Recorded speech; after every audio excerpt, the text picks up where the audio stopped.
Hello everybody, this is Tommy, Fresno Uber driver here.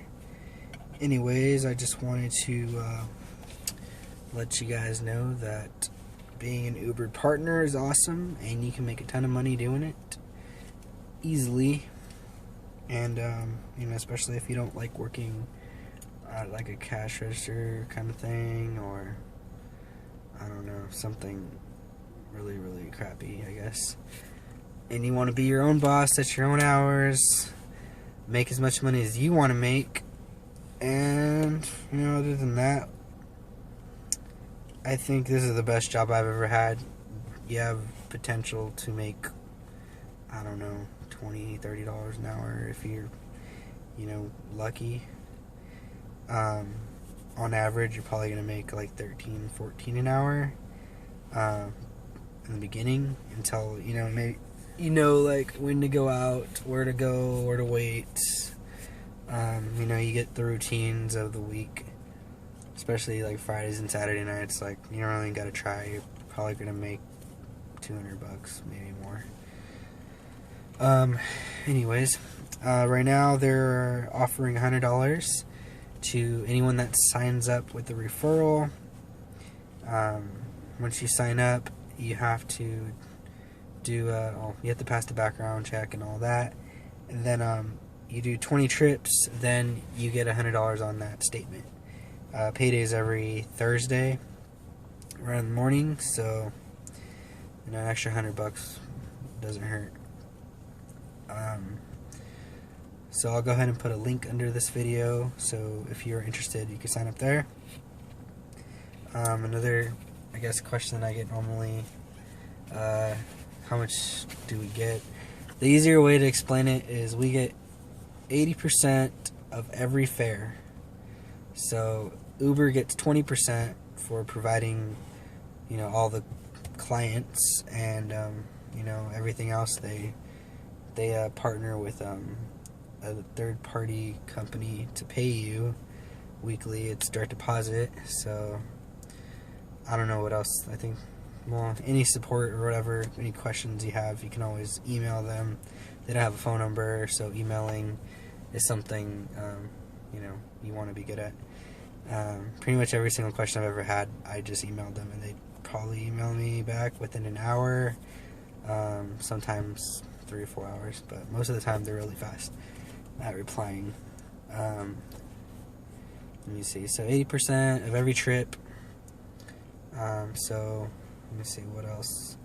I think they even have like a financing program if you want to buy a car and you don't have good credit.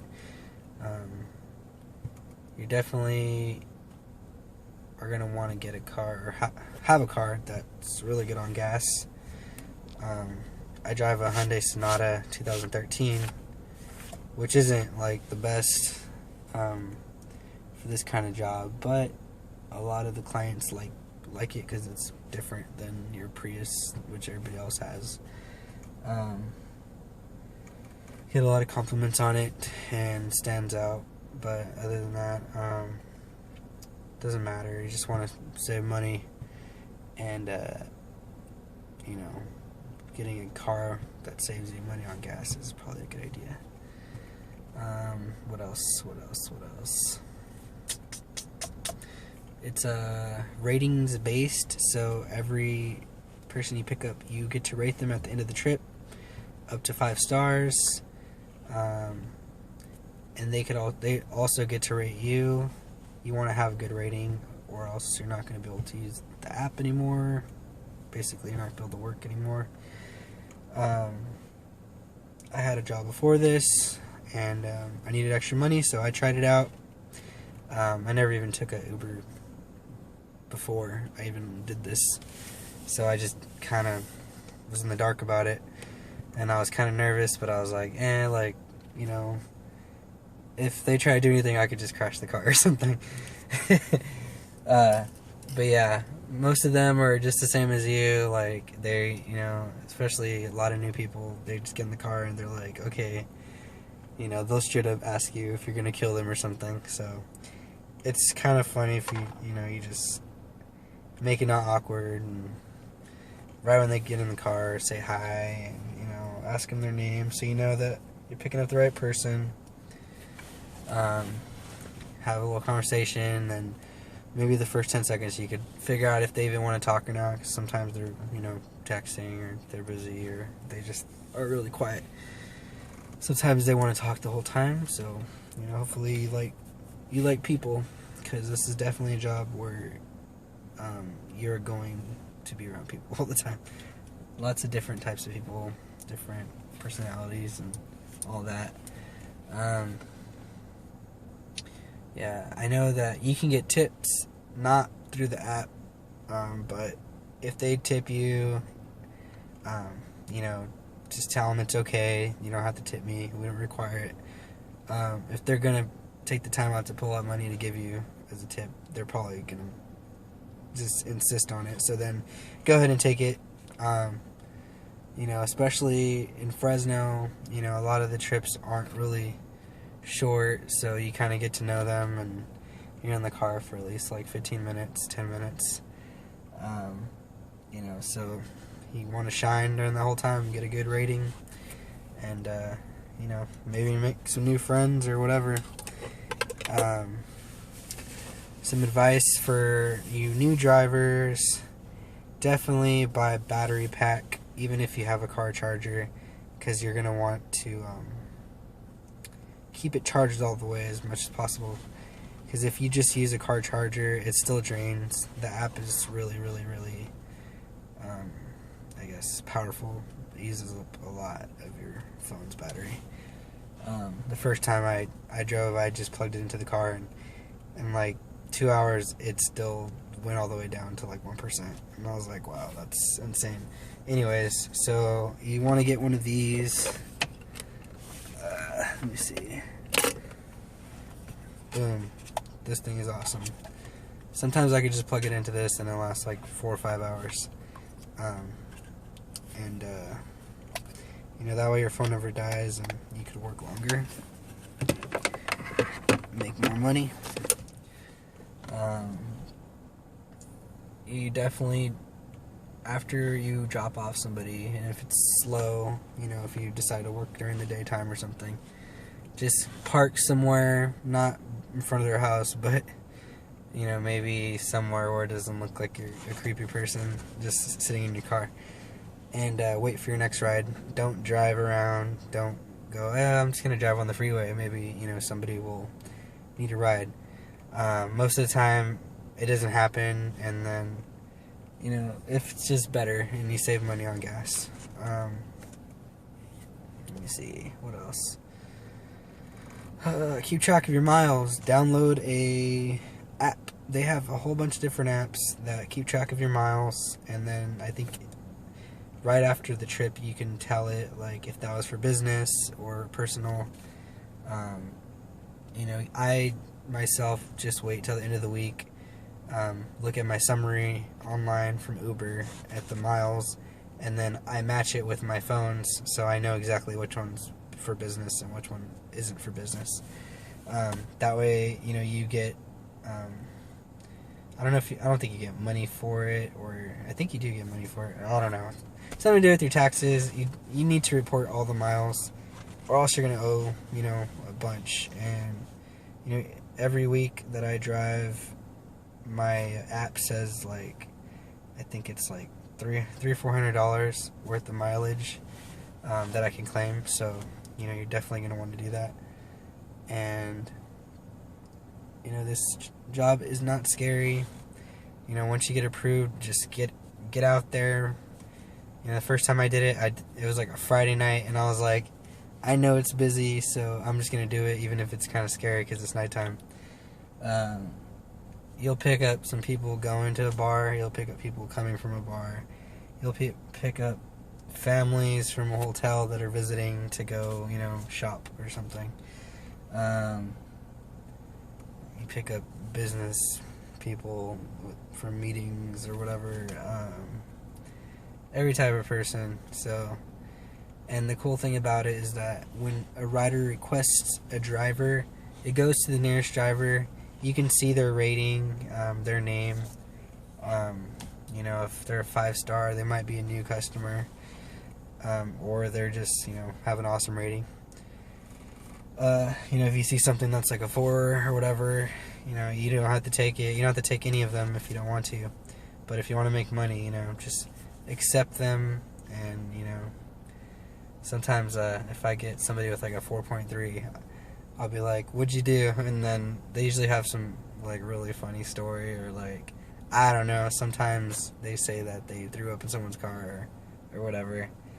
Yeah, and that's another thing too. That might be something people are worried about. Uber does compensate you for anything that happens. If somebody, you know, spills something on the back and it stains, somebody, you know, spits, I don't know, makes a little tiny dot. I think if it's like a tiny dot of something staining your seat, or just making it dirty and you can still clean it, just take a picture, send it to Uber. They charge that customer like starting at $100. And I'm not sure how high it goes, but someone told me one time that they got charged $1,000, or their friend got charged $1,000 for throwing up in the back seat. But yeah, but it does suck because you do have to clean it, or, you know, get it professionally cleaned. But you get compensated for the damage and for the time, you know, that you probably could have been making money, but your car smelled like puke. Other than that, you know, you'll probably see other videos telling you to keep water and snacks and stuff. You know, if you are not a people person at all, maybe you should do that. You know, just, I guess if that's the only way you think you can get a good rating. But, you know, if you are a people person, you got that retail experience or something, customer service, you should be fine. Out of over 700 trips, one person's asked me for water. And chargers, keep chargers. You know, it's not really that expensive to buy some chargers for your car. They really love, you know, customers really love it when, you know, their phone's about to die and you have a charger for them. Especially when you're picking up people like at 3 in the morning or something, that they've been out all night, and, you know, they're looking for their friends or something, and, you know, somebody's lost or whatever and they need their phone. So definitely have a charger. I have an iPhone 6 charger and a Samsung like Galaxy 4 charger, which those two chargers are pretty much the main ones that people use. GPS. Uber uses I think it's Google Maps and Waze. I prefer Google Maps because it tells you the names of the streets. Even if you're from your city, I've lived here for 29 years, and ever since I started doing Uber, there's so many streets I've never even heard of. It's crazy. Like, I didn't even know this place was that big until now. Yeah, so definitely I would prefer using maps. If I were you, maybe see what you like. Another cool thing to have is like Spotify or Pandora. Music, you know, is always pretty fun to have, especially, you know, for those times it's just really quiet in the car. You know, maybe just have the radio on or something. I have Spotify. It's like $10 a month. It lets me play it at the same time as the navigation and the Uber app. On iPhones, that doesn't work. You gotta have either the app on or the music, so that kind of sucks. I actually had an Android phone and it was doing that, so I liked it, and I wanted to get an iPhone. I kept the iPhone for 3 days because of that music thing, and you know, now I traded it back. So now I got I think it's like a Note 3. Yeah, so Android's cooler. It goes way better with the app, and you can also play music, which is really cool. I like having good music on, and so do the clients or customers. If you have any other questions, just send me that email. This is the longest video in the world, I know. I'll have a link on the bottom if you're interested in working as a driver, and also if you want to try Uber for your first time ever and get $20 off your first ride. Just use my promo code. I'll have it down there. It's QAFFF. All you gotta do is download the app and just put in the promo section, and you're good. Alright, see you guys.